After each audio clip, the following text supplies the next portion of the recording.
Hello hi. अचानकच video करते आहे कारण हे तसंच आहे.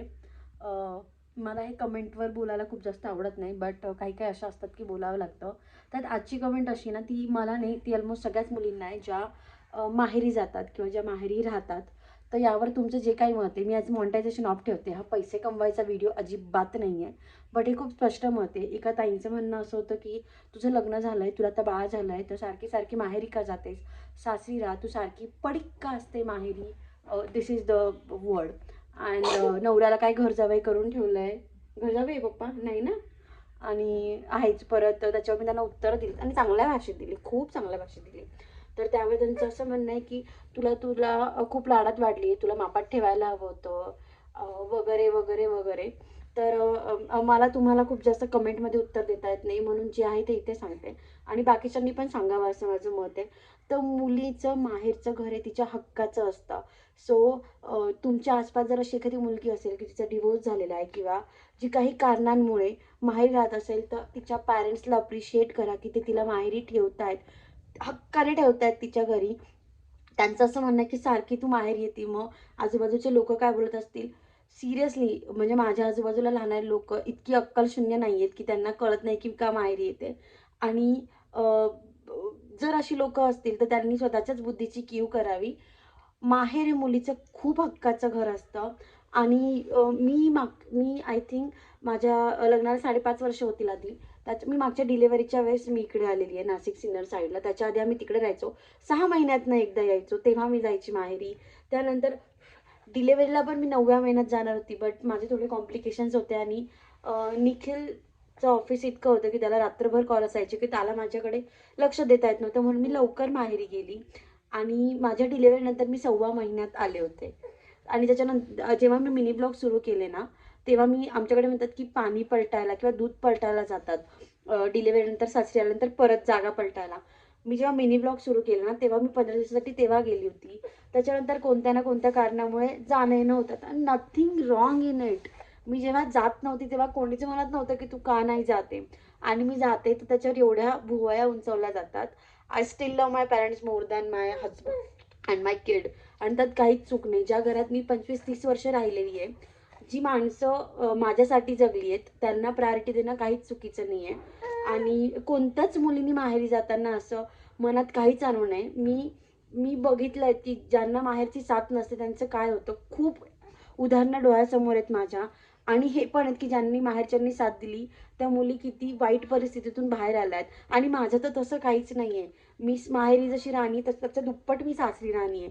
पण मुलींचं असं असतं की तुमचं सासर अंबानीचं का असेना आणि तुमच्या माहेरी झोपडी का असेना, त्यांना तरीही माहेर लागतं. सो प्लीज अशा गोष्टींवर कमेंट अशा करू नका की ही मुलगी नॉट अबाउट मी, की कोणती तुमच्या आसपास मुलगी असेल तर ही काय माहेरी पडी की प्लीज.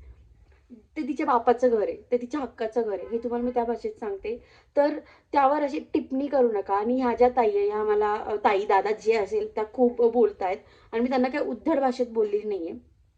मी तुम्हाला हेच समजवत होती की माझ्या माहेरी जाण्यात मी काही चूक मानत नाहीये. त्यात मी तुमच्याशी कोणत्याही प्रकारे उद्धट बोललेली नाहीये किंवा मी डॉमिनेटिंगही नाहीये. हे माझं मत आहे आणि मला नाही कोणी जज करू शकत जर मी माहेरी जाते. आणि मी मी दिवाळीला माहेरी गेली नाही, ते नाही दिसलं का? नंतर माझ्या मामाकडे होती मी, आईकडे नव्हती वास्तुशांतीला. ते किती, म्हणजे तुम्ही कुठला संदर्भ कुठे लावतात? आणि मी सारखी माहेरी असते. ओ, आम्ही सिन्नरला आहे सध्या. इथे फिरायला काहीच नाही. फिरायला आम्ही नाशिकला जातो. मग नाशिकला गेल्यानंतर सखीचं खायचं प्यायचं काय करणार? तिला हॉटेलमध्ये नाही खाऊ घालू शकत ना. म्हणून सॅटर्डे संडे जेव्हा नाशिकला आमचा कधी चक्कर होतो, तेव्हा सखीला खाऊ घालायला आम्ही येतो. जर तुम्ही मिनी ब्लॉग नीट बघत असाल तर एखादा तास जाते. मुळात माझं सोडा, माझं सोडा. कोण ओ तर मी हे सांगत होती, मुळात माझं सोडा. मी काय घरात प्रत्येक मुलगी तिच्या माहेरी लाडातच वाढलेली असते. आणि कोणतेच आई वडील त्यांना असे वाईट संस्कार देत नाही की असं करू नको, तसं करू नको. सो प्लीज कोणत्याच मुली, म्हणजे कोणत्याही मुलीच्या माहेरवर टीका करताना ना विचार करा. आणि वेन इट कम्स टू माझे घरचे, मी खूप जास्त प्रोटेक्टिव्ह आहे.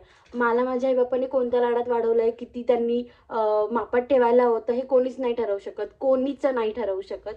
त्यांनी मला जे संस्कार दिलेत ना, मी माझ्या सासरी पण पूर्ण समतोल सांभाळून आहे. आमच्या घरात मुलगी नाही आहे म्हणून मी मुलीसारखी वागवते, सुनेसारखी वागवते. कित्येक वेळा मी माझ्या सासू-सासऱ्यांची पण आई होते. म्हणजे त्यांना पण मी सांगते, की तात्या हे चुकीचं आहे, आई हे चुकीचं आहे.